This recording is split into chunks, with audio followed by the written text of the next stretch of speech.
Alhamdulillahirrabbilalamin. Wassalatu wassalamu ala sayyidina Muhammadin wa ala alihi wa sahbihi ajmain, amma ba'du. Pertama-tama marilah kita panjatkan puji syukur kehadirat Allah Subhanahu wa taala yang mana pada kesempatan kali ini kita masih diberikan umur panjang.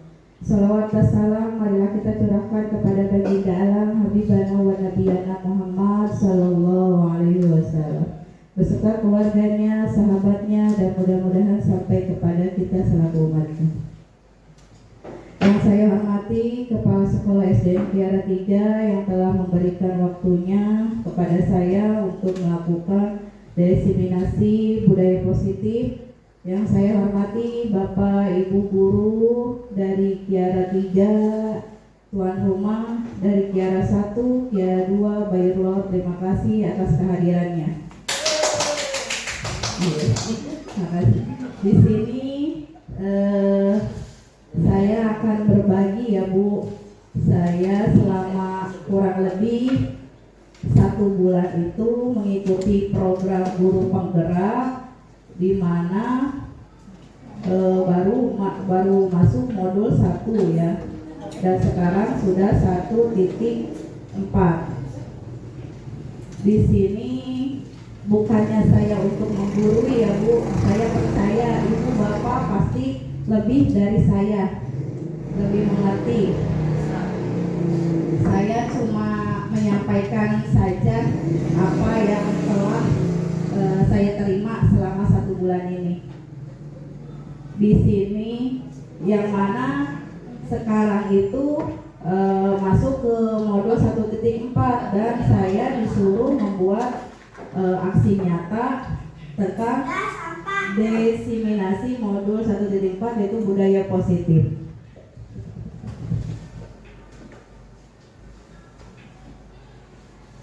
Saya sendiri di sini Lida Mesaro dari SDN Kiara 3, alhamdulillah sebagai calon guru penggerak Kabupaten Karawang. Selama mengikuti CGP ini saya dibantu oleh fasilitator. Fasilitator saya itu bernama Ibu Ari Insani. Beliau guru dari Kabupaten Subang. Dan dibantu juga oleh pengajar praktik. Pengajar praktik saya itu yaitu Bapak Haji Lili Wahyudi MPD.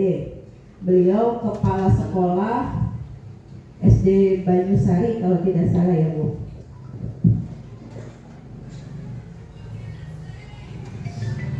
Masuk ke modul 1.1 yaitu tentang filosofi pemikiran Ki Hajar Dewantara, di mana Ki Hajar Dewantara itu membedakan kata pendidikan dan pengajaran dalam memahami arti dan tujuan pendidikan. Menurut Ki Hajar Dewantara, pengajaran adalah bagian dari pendidikan.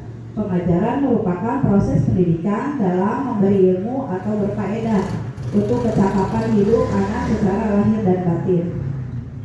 Sedangkan pendidikan memberi tuntunan terhadap segala kekuatan kodrat yang dimiliki anak agar ia mampu mencapai keselamatan dan kebahagiaan setinggi-tingginya, baik sebagai seorang manusia maupun sebagai anggota masyarakat.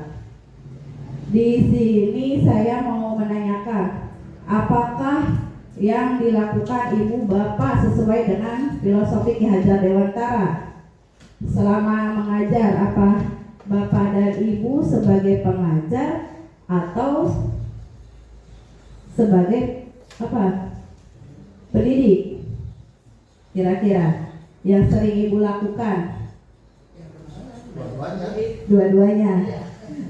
Dua-duanya ya Bu, ada sebagai pengajar juga ada pendidik. Tapi sebaiknya lebih Bu, kadang sebagai pengajar, kadang sebagai pendidik, kadang sebagai pembantu, kadang sebagai tukang nyapu.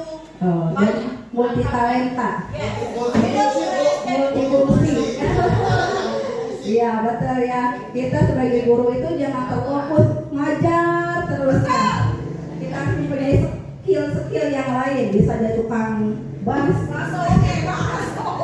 Ya betul ya. Kita lihat lagi ya. Ya dari sini kata menurut Ki Hajar Dewantara, kita itu harus menuntun laku dan pertumbuhan kodrat anak Jadi kita itu sebagai pendidik itu sebagai petani, diibaratkan ya. Kalau anak-anak itu sebagai benihnya. Jadi kita harus pandai-pandai mengolahnya. Kalau kita tidak diolah tanah itu, misalkan sebagai petani, tumbuhan itu akan tumbuh sesuai nggak, subur apa? Banyak warnanya ya, karena itu ya banyak hamanya. Sama Bu, sama seperti pengajaran ya. Kalau kita di kelas hanya memberikan pelajaran saja tanpa memikirkan kondisi anak, pasti anak itu berkembangnya juga kurang ya. Kemudian sama seperti ini, kita menanam jagung. Kalau kita cuma ditanam aja tanpa diurus, tanpa dipupuk, tanpa disiram, jagung itu akan tumbuh apa tidak? Tidak. Bisa tumbuh. Bisa. Bisa ya. Tidak sesuai harapan. Ya, tumbuh mah tumbuh, tapi tidak berbuah dengan baik. Sama seperti murid kita, anak didik kita. Kalau kita biarkan saja, anak itu bisa, tapi potensinya itu tidak sesuai dengan yang kita harapkan, ekspektasi kita ya. Makanya kita harus telaten ya. Kalau anak itu memerlukan apa, bantuan apa, ya kita harus saling saling telaten aja gitu ya sama anaknya. Kemudian ketika kita melakukan pengajaran, kita juga harus mengetahui kodrat alam dan kodrat zamannya. Seperti di sini Ki Hajar Dewantara hendak mengingatkan pendidikan bahwa pendidikan anak mencapai kekuatan dan kodratnya sesuai dengan alam dan zaman. Bila melihat dari kodrat zaman, pendidik saat ini menekankan pada kemampuan anak untuk memiliki keterampilan abad 21. Sedangkan dalam memahami kodrat alam, maka konteks lokal sosial budaya murid di Indonesia Barat tentu memiliki karakteristik yang berbeda dengan murid di Indonesia Tengah ataupun Indonesia Timur. Jadi jangan disamakan ya Bu, pendidikan pada anak zaman 90-an sama anak sekarang itu pendidikan itu berbeda. Kalau sekarang anak itu zamannya gadget, jadi apa-apa juga dilihat dari gadget. Tinggal dilihat aja, dibuka di gadget, pasti ada materi-materinya. Jadi anak itu lebih milenial, beda sama tahun 90-an. Anak berpusat pada guru aja, jadi yang disampaikan guru gitu aja. Kalau sekarang mah anak lebih pintar lagi, mencari materinya sendiri di internet. Sama juga kita harus mengetahui kodrat alamnya. Berbeda ya Bu, di Kiara 3 sama Kiara 2 aja, Kiara 2, Kiara 1 ya. Walaupun kita berdekatan, tapi cara pandangnya, kondisi alamnya atau sosialnya, kebiasaannya itu berbeda ya. Misalnya kalau yang di Kiara 3 kebanyakan dari Betawi, jadi ngomongnya keras-keras ya. Beda dengan di Kiara 2, Kiara 1 Sunda ya, Pak. Jadi berbicara juga lemah lembut ya, beda. Manis-manis.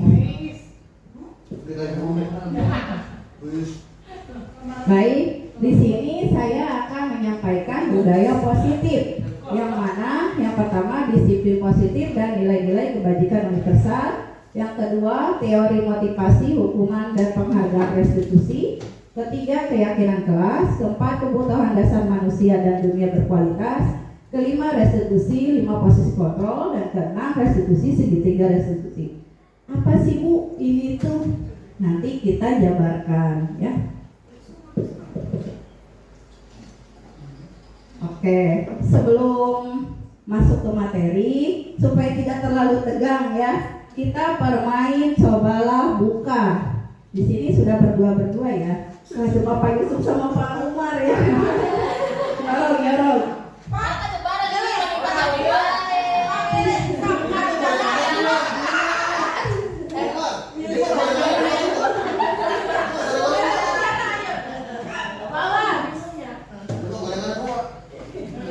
Ya, berpasang-pasangan ya.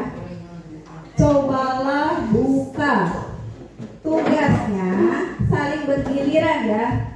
Bayangkan, mau siapa dulu? Terserah ya, mau kanan dulu, mau kiri dulu. Bayangkan, di tangan Anda itu ada sesuatu yang sangat berharga.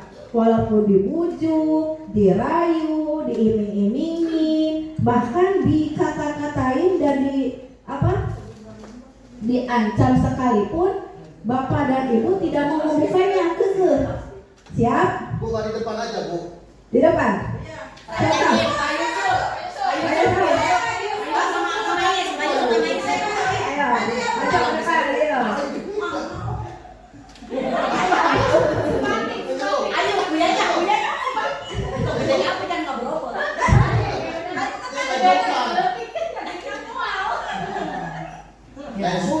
Bukan suit, Bu, bukan. Ya, jadi di sini siapa dulu yang mau mengepal? Siapa yang mau membujuk? Mengepal. Usahakan, walaupun dirayu, dibujuk, bahkan diancam sekalipun, bisa mempertahankan apa bisa kebuka. Dari sini, di sini. Oke. Siap ya.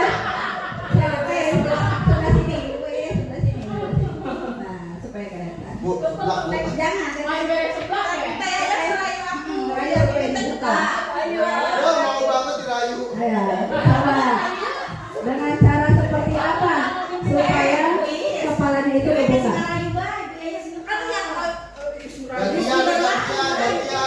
Nanti gantian.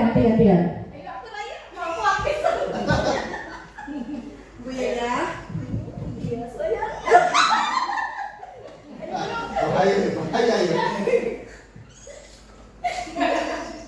Minta duit.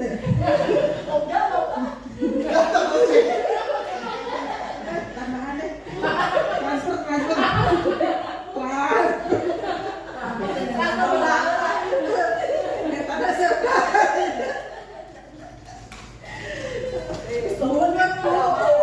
Sekarang coba giliran.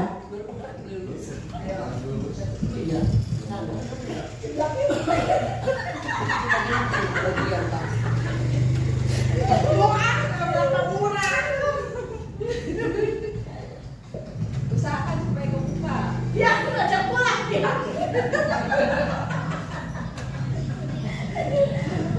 Supaya terbukanya. Buka aja secara fisik boleh. Buka aja semuanya. Makan gitu. Penapik. Non dulu deh, Bu.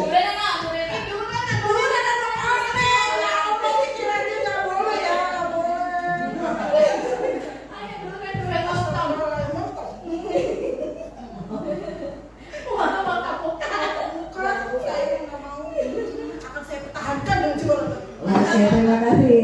Siapa yang kira-kira mau ke depan lagi sebagai contoh? Tepuk tangan dulu. Terima kasih kepada Bu di sana Bu ya. Marah, Pak. Ayo yang ke depan. Kita bisa merayu. Bebek, marah, Bebek. Ayo. Pula. Ayo. Ayo ke depan. Jalan-jalan yuk. Aduh. Kita yang dirayu. Mau. Rayuan maut. Mau gak sesuatu.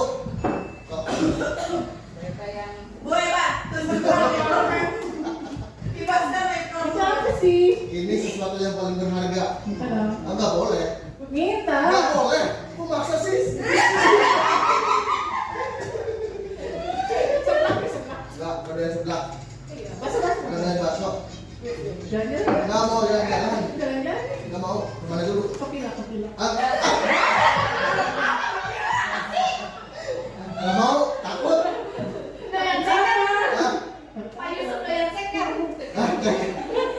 Gak mau, Bu, gak mau ke film, gak mau ke hotel, Kemana gak tuh? mau ke Oyo. Kemana tuh? Gak mau, Kemana tuh? gak mau pokoknya mah. Ayo. Kemana? Jangan Gak mau. keluar dari gue ya.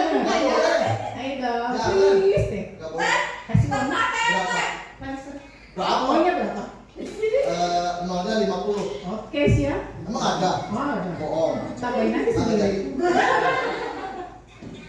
Kita kebuka nggak? Oh, udah ya, jangan maksa lagi ya. Maksa. Kantong aja. Sekarang giliran. Oh, udah. Oke ya. Enggak cuma udah sini. Nah, terima kasih ya. Di sini tadi dari dua praktek ternyata tidak ada yang kebuka. Menurut Bapak dan Ibu, bagaimana kita bisa membukanya? Apa ada hasutan dari orang lain? Apa dari diri kita sendiri? Mau membukanya itu? Diri kita sendiri ya.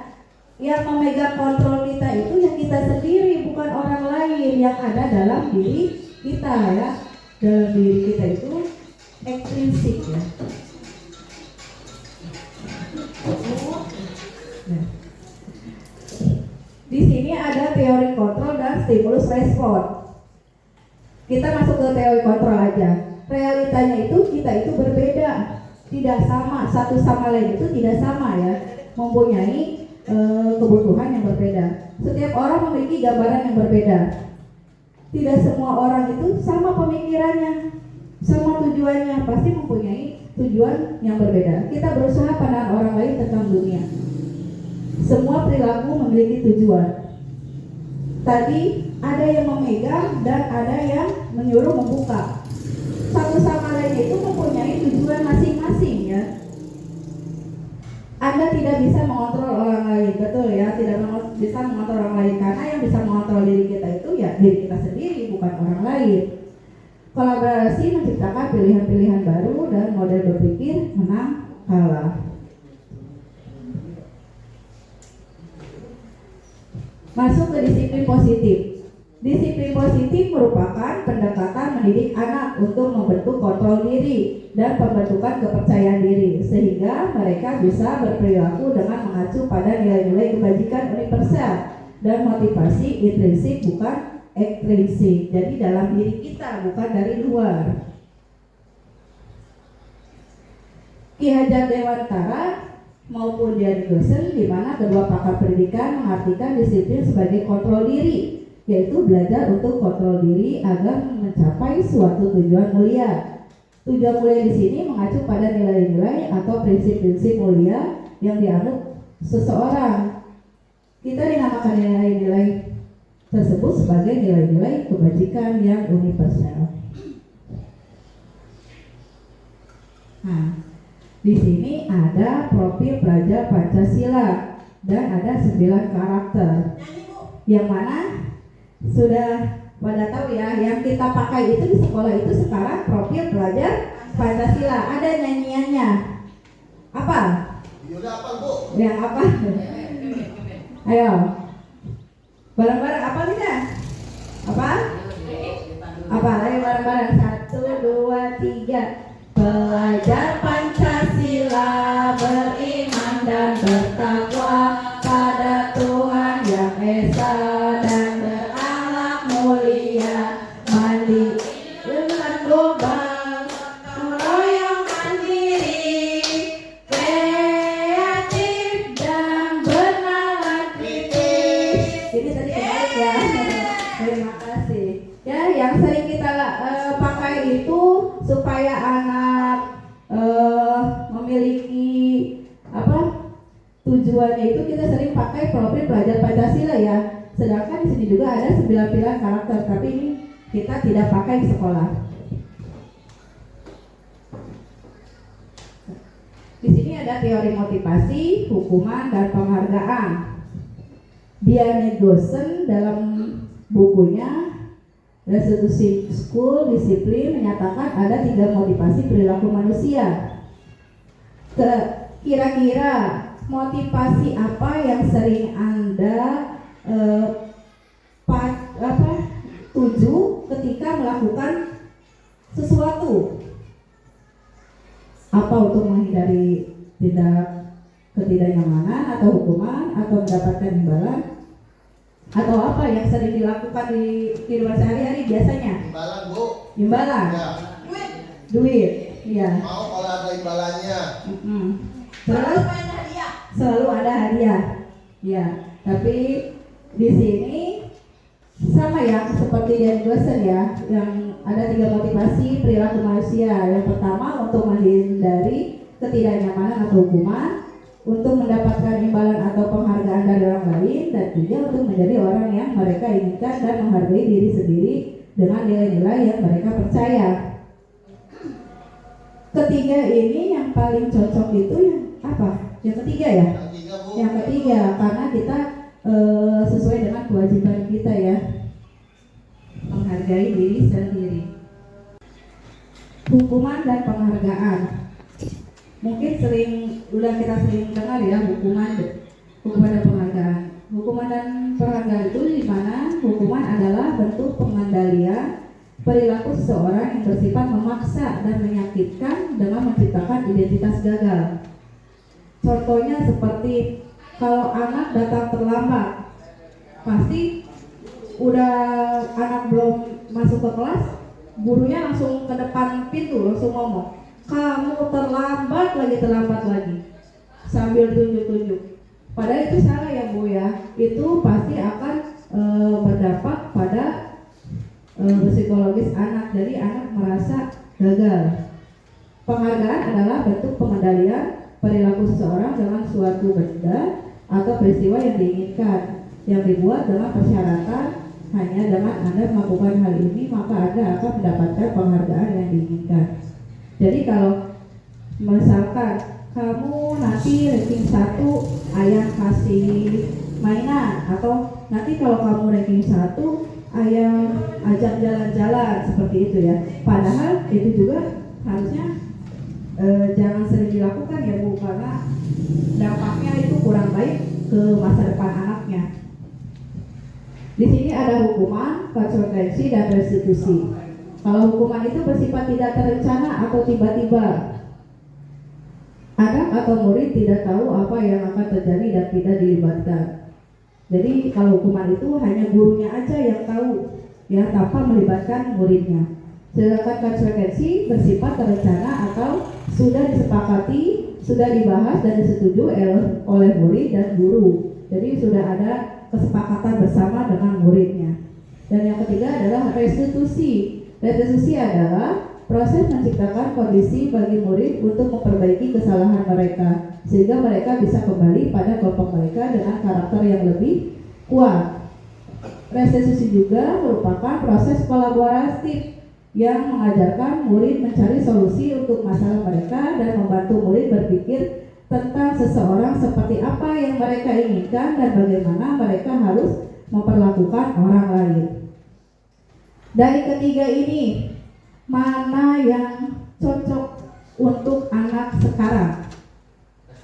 Restitusi ya Bu. Kalau hukuman mah itu mah zaman dulu ya. Kalau sekarang guru ngejewer saja sudah ada undang-undangnya. Udah viral, langsung viral aja. Bisa-bisa guru ada di sosial media karena gara-gara menghukum anak. Konsekuensi juga bisa ya Bu, tapi yang paling baik itu restitusi, karena anak bisa mengetahui apa masalahnya dan bagaimana solusinya. Di sini ada contoh kasus. IPA. IPA kurang menguasai pelajaran matematika, sehingga pada saat pelajaran tersebut berlangsung, dia lebih banyak berdiam diri atau menggambar di buku pelajarannya. Pada saat guru matematikanya Pak Seno menanyakan pertanyaan, IPA menjadi gugup dan tak sengaja menjatuhkan tasnya dari kursi. Serta tiba-tiba perilaku IPA menjadi gagah pada saat berupaya menjawab. Seluruh kelas pun tertawa melihat perilaku IPA yang berbicara tergagap dan terkejut tersebut. Pak Seno pada saat itu membiarkan teman-teman IPA untuk menertawakan IPA yang tergagap dan malu luar biasa, dan malah meminta IPA untuk maju ke depan dan berdiri di depan kelas sambil menunjuk hidungnya karena tidak bisa menjawab pertanyaan Pak Seno. Kelas semakin gaduh dan anak-anak tertawa melihat IPA di depan kelas memegang hidung. Dari kasus tersebut, perilaku Pak Seno Menurut ibu bapak cocok apa tidak sebagai seorang pengajar? Tidak ya, karena di sini Pak Seno memberikan hukuman kepada IPA dan bisa jadi mental IPA pun pasti kena ya, dan berakibat nanti IPA pasti kena bulian dari teman-temannya yang mengakibatkan IPA malu dan tidak mau bersekolah. Restitusi sebuah cara penanaman disiplin positif pada murid. Di bawah ini adalah ciri-ciri restitusi yang membedakan dengan disiplin lainnya. Ini mungkin banyak ya, nanti saya skip aja dulu. Nah, masuk ke keyakinan kelas. Keyakinan kelas adalah nilai-nilai kebajikan universal yang disepakati secara tersirat dan tersurat, lepas dari latar belakang suku, negara, bahasa maupun agama yang dipegang diyakini seseorang. Keyakinan kelas adalah budaya. Jadi keyakinan kelas itu kalau dulu mah peraturan kelas sebenarnya. Kalau sekarang kita ganti dengan keyakinan kelas. Keyakinan kelas itu menggunakan kata-kata positif. Kalau dulu mah tata tertib, jangan datang terlambat. Kalau sekarang mah keyakinan kelasnya datang tepat waktu. Jadi menggunakan kata positif. Enggak ada kata jangan, tidak, itu dihapuskan ya. Terus keyakinan kelas itu kesepakatan dari guru dan kelasnya, guru dan siswanya di kelas maksudnya. Pembentukan keyakinan kelas. Pembentukan keyakinan kelas bersifat lebih abstrak daripada peraturan yang lebih terperinci dan konkret. Jadi cuma datang tepat waktu. Kalau dulu mah jam 7.30 anak masuk ke sekolah, dilarang terlambat. Kalau ini jadi kata-katanya lebih singkat, padat. Misalkan bertanggung jawab, seperti itu ya. Keyakinan kelas berupa pertanyaan-pertanyaan universal. Keyakinan kelas juga senantiasa dibuat dalam bentuk positif. Jadi kata-katanya positif, tidak ada kata-kata negatif. Dilarang, tidak boleh, itu tidak dipakai ya. Keyakinan kelas hendaknya tidak terlalu banyak sehingga mudah diingat dan dipahami oleh semua warga kelas. Jadi tidak banyak keyakinan kelas berebet sampai 15. Cukup aja poin-poinnya. Keyakinan kelas sebaiknya sesuatu yang dapat diterapkan di lingkungan tersebut sesuai dengan karakteristik lingkungan tersebut ya, lingkungan sekolahnya. Semua warga kelas hendaknya lebih kontribusi dalam pembuatan keyakinan kelas lewat kegiatan curah pendapat. Jadi keyakinan kelas itu pendapat dari anak, lalu kita tampung dan dipilih-pilih mana yang cocok dengan situasi kelas tersebut.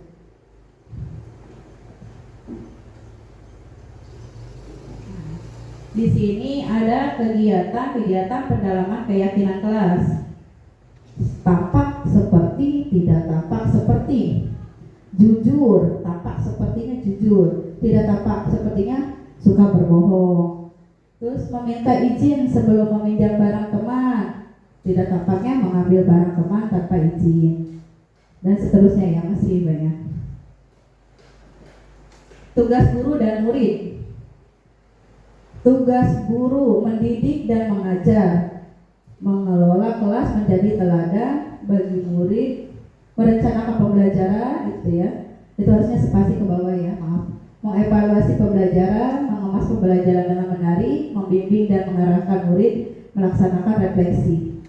Tugas murid disiplin, semangat dalam belajar, mengerjakan tugas dengan optimal, meneladani guru, mengikuti keyakinan kelas, mengikuti pembelajaran dengan seksama, selalu mempersiapkan diri sebelum pelaksanaan penilaian, melakukan refleksi dan evaluasi diri.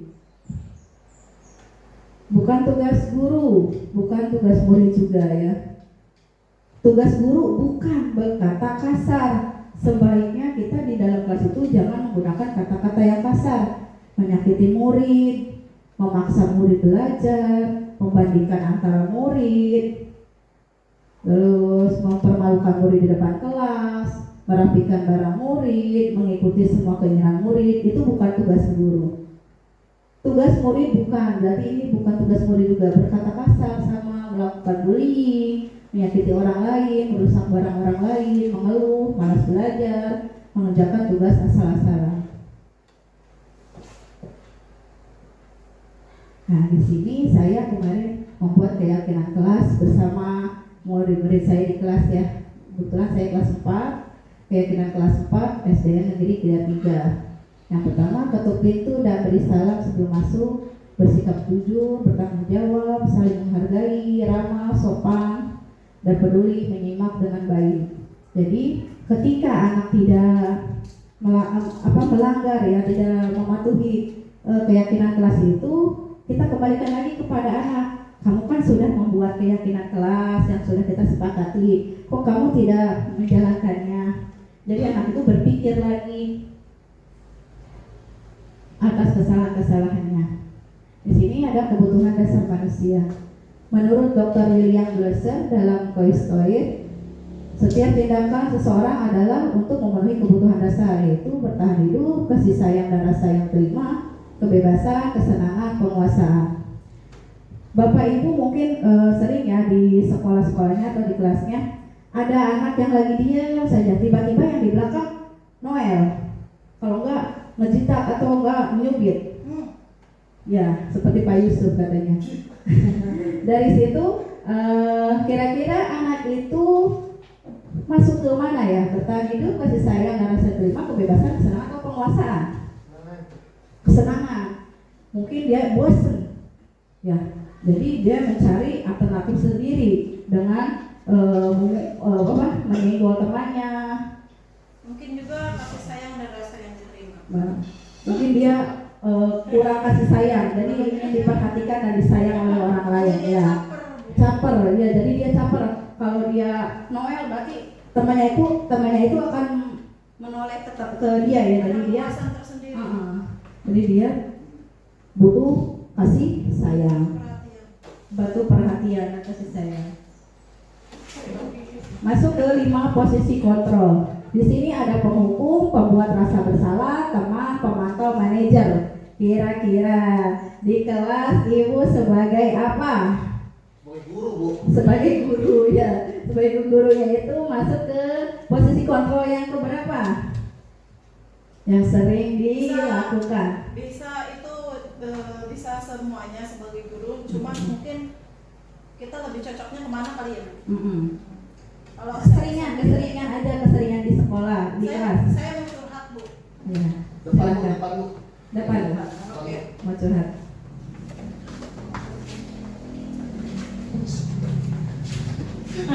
Kayak guru itu tahu.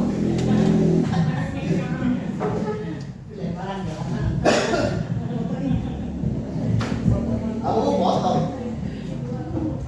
Ya, assalamualaikum warahmatullahi wabarakatuh. Sebelumnya itu saya ingin berbagi pengalaman dalam melihat dari kelima posisi kontrol ini. Pada awal mulanya, kalau dulu ya Bu ya, kalau dulu itu saya memposisikan saya itu ketika ada anak yang keliru itu menghukum. Mungkin tidak hanya saya, yang lain juga mungkin pernah ya, betul? Betul. Ya, jadi setelah itu ternyata anak-anak itu ketika kita hukum bukannya menyesal, besoknya kayak ketagihan Bu. Iya, mengulangi lagi. Akhirnya saya pindah Bu dari penghukum ke teman. Anak-anak tiktokan orang ngilu gitu. Ya, saya merasa memposisikan diri saya itu sebagai teman. Tapi dari posisi menjadi teman itu kelama-kelamaan saya merasa anak-anak itu kayak rada rasa hormat ke gurunya itu hilang. Karena apa? Coba kayak ibu mau karena dicarikan. Nah, itu kalau menjadi teman, anak-anak itu malah tambah mungkin takutnya sebentar saja, tapi karena kita memposisikan diri sebagai teman, mungkin sangat dekat sekali dengan kita, tapi kedekatan kita anak-anak itu menjadi secara ngomong ibarat sekarang mah ngomong anjing gitu. Entah enak walaupun ada guru. Nah, dari situ saya mikir lagi, kok ketika saya jadi teman, anak-anak ini malah tambah berani. Walaupun dekat dengan saya, walaupun menghormati saya, tapi tidak ada rasa ketakutan atau keeraan, malu. Akhirnya saya mikir lagi, ini tidak benar menurut saya. Akhirnya saya memposisikan diri bagaimana caranya menjadi menurut saya yang sekarang cocok itu sebagai manajer, yang mana kita bisa mengontrol siswa, tapi siswa juga bisa menghormati kita tanpa kita jauh dengan siswa. Seperti itu Ibu. Terima kasih, tepuk tangannya dong Bapak Ibu. Terima kasih Bu Is telah menyampaikan pengalamannya sebagai guru di kelas. Ya betul ya. Kita itu biasanya sebagai penghukum, terus pembuat rasa bersalah kita juga sering ya. Sebagai teman sering, pemantau juga sering, manajer juga sering. Nah kita lihat ya, sebagai penghukum, seorang penghukum menggunakan hukuman fisik atau verbal untuk mengendalikan perilaku. Penghukum seringkali menggunakan ucapan seperti patuhi aturan saya atau awas, kamu selalu saja salah. Hasilnya itu kemungkinan murid marah dan menendam atau bersifat agresif ya. Bisa jadi sesudah kembali duduk, murid tersebut akan mencoret-coret bukunya atau mejanya itu ditulis-tulis ya. Lebih buruk lagi kalau anak-anak yang sudah gede itu pas sepulang sekolah murid melihat motornya nih, wah ini motor Bu Iis nih. Lalu mereka menggores kendaraannya atau bannya itu dikasih paku supaya bocor karena dia kesal. Tadi saya sudah dihukum sama Bu Iis di kelas ya. Itu sebagai penghukum itu seharusnya kita hilangkan ya. Sekarang pembuat rasa bersalah. Pada posisi ini guru menggunakan kata-kata yang lembut untuk membuat orang lain merasa bersalah atau rendah diri. Mereka mungkin mengatakan seperti, ibu sangat kecewa sekali dengan kamu. Berapa kali harus ibu ingatkan kamu? Jadi si anak itu akan berpikir telah menyakiti hati gurunya ya. Pendekatan ini dapat menyebabkan siswa merasa tidak berharga dan mengecewakan orang-orang yang dia sayangi. Ada ini hasilnya ya. Murid merasa bersalah ya. Tadi yang merasa bersalah itu, jadi murid itu merasa bersalah. Yang ketiga itu sebagai teman. Guru dalam posisi teman menggunakan persuasi dan hubungan baik untuk mempengaruhi perilaku. Mereka bisa menggunakan humor dan hubungannya baik dengan siswa untuk mencapai tujuan mereka. Namun ada risiko siswa menjadi tergantung pada guru tertentu dan merasa kecewa jika guru tersebut tidak membantu. Jadi kalau murid terlalu menganggap guru itu sebagai teman, jadi kalau ada tugas, cuma Bu Iis, kalau nggak ngerjain tugas juga gampang, tidak akan dihukum. Bu Ika mah orangnya lemah lembut, kalau nggak ngerjain tugas juga pasti Bu Ika suruh ngerjain di kelas atau seperti itu ya.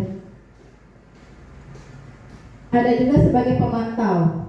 Seorang pemantau adalah orang yang menjaga ketertiban dengan memperlakukan hukuman atau akibat. Guru dalam posisi ini cenderung melihat perilaku siswa dan menggunakan bukti-bukti tersebut untuk membuat keputusan tentang tindakan apa yang perlu diambil. Guru yang berperan sebagai pemantau juga memantau dan mencatat informasi tentang perilaku siswa untuk referensi di masa depan. Hasil dari pemantau itu, murid memahami konsekuensi yang harus dijalankan karena telah melanggar salah satu peraturan sekolah. Guru tidak menunjukkan suatu emosi yang berlebihan, menjadi marah atau membuat rasa berbuat salah. Murid tetap dibuat tidak nyaman, yaitu dengan harus tinggal kelas pada waktu jam istirahat dan mengerjakan tugas. Guru tetap harus memantau murid pada saat mengerjakan tugas di jam istirahat karena murid tidak bisa ditinggal seorang diri. Dan yang kelima yaitu sebagai manajer. Guru yang memposisikan diri sebagai manajer cenderung bersikap kolaboratif dengan siswa untuk menemukan solusi atas masalah perilaku sebagai manajer. Guru akan membimbing siswa untuk mengatur diri dan bertanggung jawab atas tindakannya sendiri. Pendekatan ini mendorong siswa untuk menjadi mandiri dan bertanggung jawab. Oke, di sini ada video. Kita lihat ya.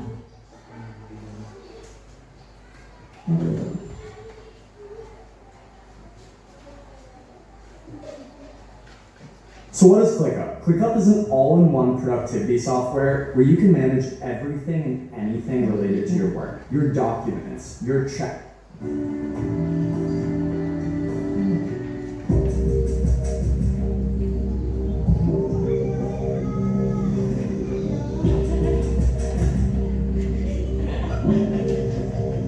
Coba kita lihat ya, bisa narik. Sini kamu. Selamat pagi, Bu. Selalu terlambat. Kamu deh, pasti terlambat. Maaf, Bu. Saya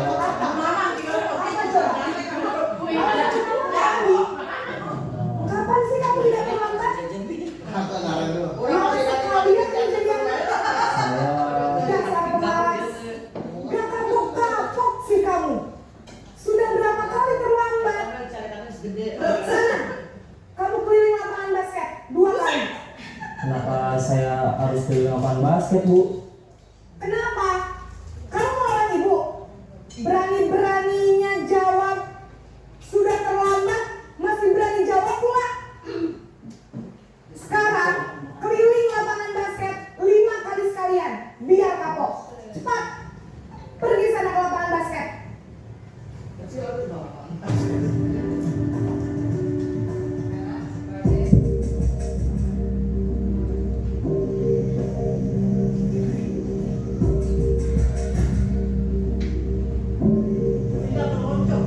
Naren,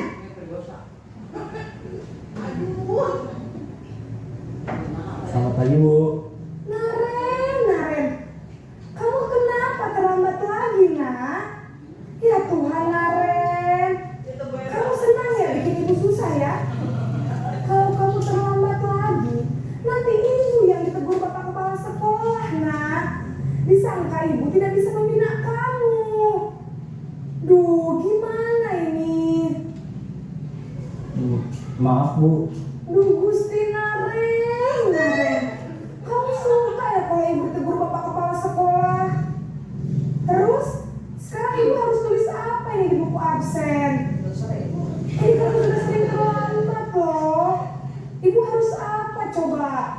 Maaf, Bu. Maaf sekali. Ya sudah, lain kali jangan bikin ibu susah lagi ya, nak ya. Ibu tidak akan kuat lagi kalau kamu begini terus. Bisa jantungan kalau ibu ditegur bapak kepala sekolah. Sana cepat, kelas. Maaf ya, Bu. Maaf sekali. Posisi pembuat rasa bersalah berbicara dengan nada tenang.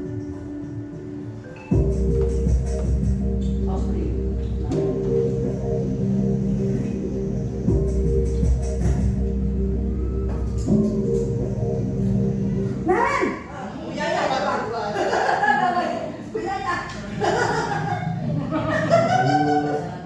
wah, sudah jam berapa ini, nak? Terlambat lagi ya, sayang. Iya, Bu. Habis ibu saya lupa bangunkan saya, Bu. Kamu malah menyalahkan ibu kamu. Kamu bukannya anak yang larinya paling kencang. Kok terlambat sih? Iya, Bu. Saya memang terlambat bangun tadi. Jadi biarpun saya lari kencang, tetap gak kekejar, Bu. Ya sudah sana. Nanti lain kali larinya lebih kencang lagi ya. Biar gak terlambat lagi. Bikin senang ibu. Demi ibu. Bisa kan? Bisa lah, Bu. Ya sudah, sana masuk kelas. Ibu beresin urusan absen kamu. Kamu ini ada-ada saja.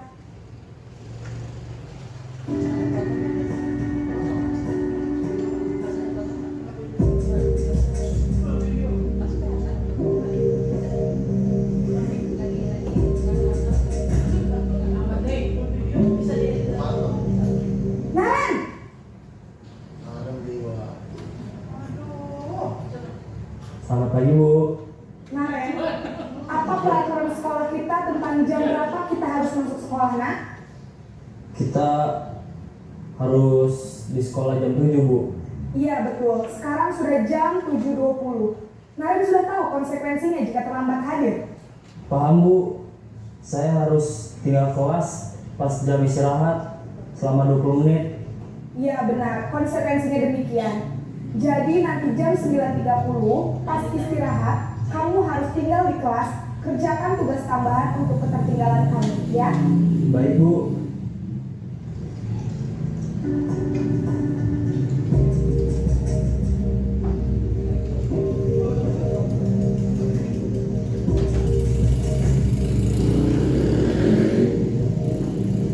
Naren!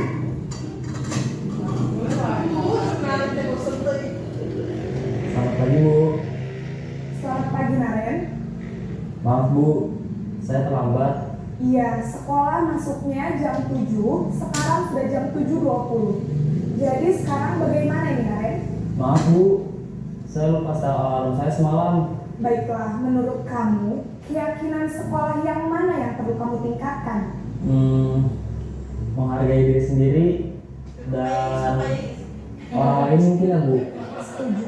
Jadi, apakah Naren meyakini prinsip saling menghormati tersebut? Iya Bu, saya meyakininya. Apakah Naren bersedia memperbaiki masalah keterlambatan ini? Bersedia Bu. Bagaimana kamu akan memperbaiki masalah keterlambatan ini? Saya akan coba untuk tidak lupa menyetel alarm saya Bu. Baik, kalau Naren lupa menyetel alarm di rumah, ada orang yang kira-kira bisa bantu mengingatkan tidak?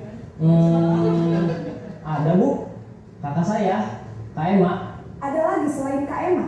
Selain Kak Emma, ada ibu saya. Baik, jadi yang mengingatkan Naren adalah Kak Emma dan ibu kamu ya? Kira-kira akan mulai setel alarm kapan nih Naren? Setelah pulang sekolah, akan segera saya lakukan. Baik, jadi Naren akan setel alarm untuk bangun besok pagi dan akan diingatkan oleh kakak dan ibunda Naren ya.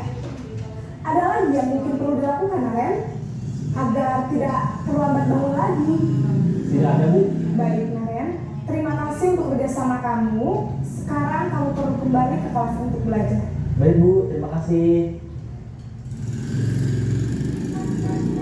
Introducing the English test designed for you. Convenient, fast, affordable, and trusted by popular.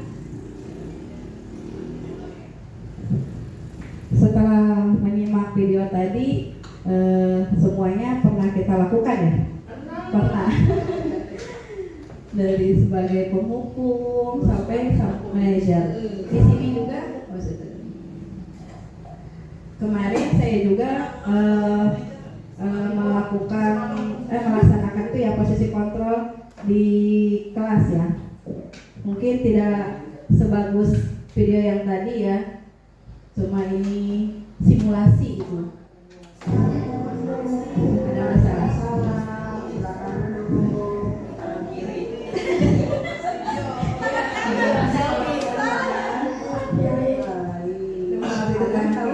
Apa kalian dipanggil sama ibu?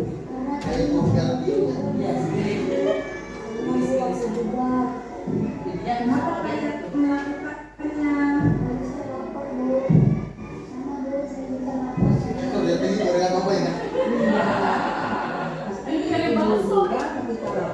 Ketika ada makanan di depan, ibu langsung memakannya, ya. Tapi kamu melakukan itu ada alasannya ya. Kamu memakan waktu itu karena tadi kamu lupa sarapan. Nah, sekarang kita lihat apakah tindakan kamu melanggar keyakinan kelas? Iya, Bu. Iya. Kira-kira keyakinan mana yang tidak sesuai dengan tindakan kalian?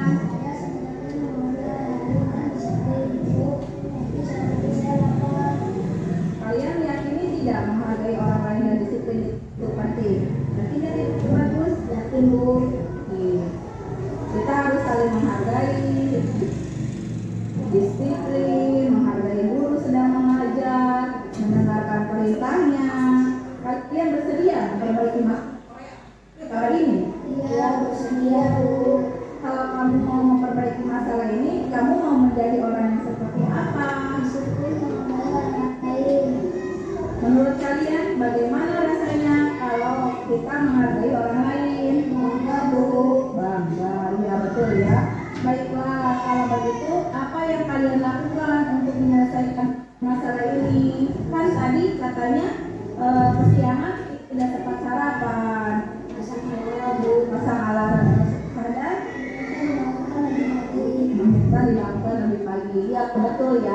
Kalau kita tidak mau kesiangan, kita harus memasang alarm, meminta dibangunkan sama orang yang ada di rumah. Setelah bangun, kalian lakukan apa? Mandi, sarapan, lalu langsung berangkat ke sekolah. Siap memperbaiki diri? Siap, Bu. Iya, ya, terima kasih ya atas waktunya. Silakan kembali lagi ke kelas. Waalaikumsalam warahmatullahi wabarakatuh. Posisi kamera. Maaf ya, itu bukan pakai tangan kiri ya, tapi tangan kanan karena tadi posisinya posisi selfie, jadi ke tangan kiri. Nah, kita masuk ke segitiga restitusi. Seperti tadi permasalahan yang tadi ya, segitiga restitusi itu mempunyai fungsinya ya. Yang pertama menstabilkan identitasnya, yang kedua memvalidasi tindakan yang salah, dan yang ketiga menanyakan keyakinan. Di sini ada contohnya lagi, ada penjelasannya, maaf. Dari sesi ke-1 menstabilkan identitas. Kalau kita ingin menjadi reflektif, kita harus meyakinkan anak dengan cara mengatakan kalimat-kalimat yang seperti ini untuk menstabilkan identitas ya. Berbuat salah itu tidak apa-apa, tidak ada manusia yang sempurna. Saya juga pernah melakukan kesalahan seperti itu. Kita bisa menyelesaikan masalah semua ini. Bapak Ibu tidak tertarik mencari siapa yang salah, tetapi Bapak Ibu ingin mencari solusi dari permasalahan ini. Kamu berhak merasa seperti itu. Apakah kamu sedang menjadi teman yang baik buat dirimu sendiri? Ini adalah untuk menstabilkan identitas. Yang kedua itu tetap validasi tindakan yang salah. Kalimat-kalimat di bawah ini mungkin terdengar asing oleh guru, namun jika dikatakan dengan nada tanpa menghakimi akan memvalidasi kebutuhan mereka. Dengan nadanya itu tidak sambil marah, tapi dengan lembut ya. Padahal kamu bisa melakukan yang lebih buruk dari ini ya. Bukannya pakai nada yang tinggi, padahal kamu bisa ya melakukan yang lebih buruk dari ini. Tidak seperti itu ya Bu ya, cara penyampaiannya. Kamu pasti punya alasan mengapa melakukan hal itu. Kamu patut bangga pada dirimu sendiri karena kamu telah melindungi sesuatu yang penting buatmu. Kamu boleh mempertahankan sikap itu, tapi kamu harus mempertahankan sikap yang baru. Dan yang ketiga adalah menanyakan keyakinan. Pertanyaan-pertanyaan di bawah ini menghubungkan keyakinan anak dengan keyakinan kelas atau keluarga. Contohnya seperti apa yang kita percaya sebagai kelas atau keluarga, apa nilai-nilai umum yang telah kita sepakati, apa bayangan kita tentang kelas yang ideal, dan terakhir apa kamu mau jadi orang seperti apa. Itu untuk menanyakan keyakinan. Nah, terima kasih. Ini mungkin pengalaman saya selama mengikuti program guru penggerak angkatan 10 selama 1 bulan ini. Kurang lebihnya saya mohon maaf. Terima kasih banyak atas kehadirannya. Saya bukannya menggurui, tapi saya hanya menyampaikan apa yang telah saya pelajari selama 1 bulan ini ya Bu Pak. Terima kasih. Wassalamualaikum warahmatullahi wabarakatuh.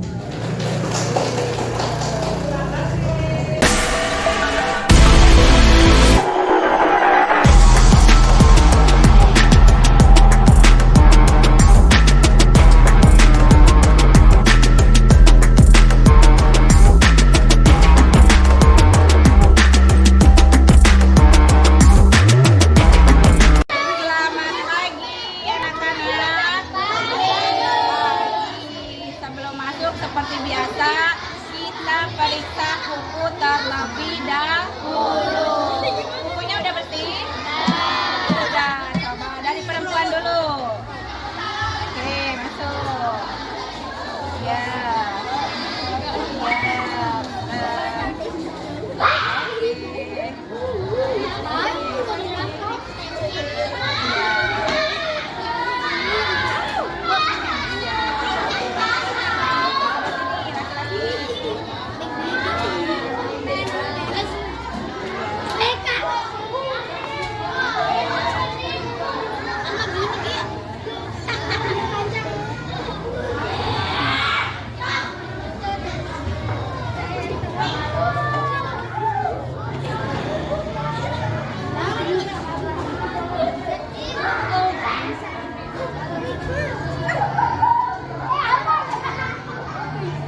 Assalamualaikum warahmatullahi wabarakatuh.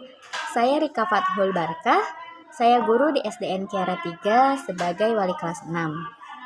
Saya juga sebagai rekan kerja dari Ibu Linda Maesara. Beberapa hari yang lalu, saya mengikuti kegiatan diseminasi dengan materi budaya positif di sekolah yang dibawakan oleh Ibu Linda sebagai pematerinya. Materi yang dibawakan sangat bagus sekali. Begitu pula dengan penyampaian materinya sangat bagus sekali. Setelah mengikuti kegiatan tersebut, saya jadi mengetahui tentang budaya positif di sekolah, 5 teori kontrol, dan juga segitiga restitusi. Setelah mengetahui hal tersebut, setelah mengikuti kegiatan tersebut juga, saya jadi ingin mengikuti kegiatan-kegiatan serupa ke depannya. Terima kasih. Wassalamualaikum warahmatullahi wabarakatuh. Assalamualaikum warahmatullahi wabarakatuh. Saya Maria Ulfa Latifah. Saya mengajar di kelas 2. Setelah saya ikuti diseminasi materi yang disampaikan oleh Ibu Linda, meliputi budaya positif, 5 posisi kontrol, dan segitiga restitusi. Materi-materi tersebut ternyata banyak sekali manfaatnya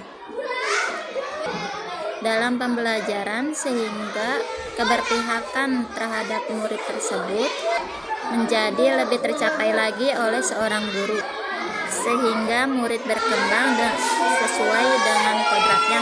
Terima kasih. Wassalamualaikum warahmatullahi wabarakatuh.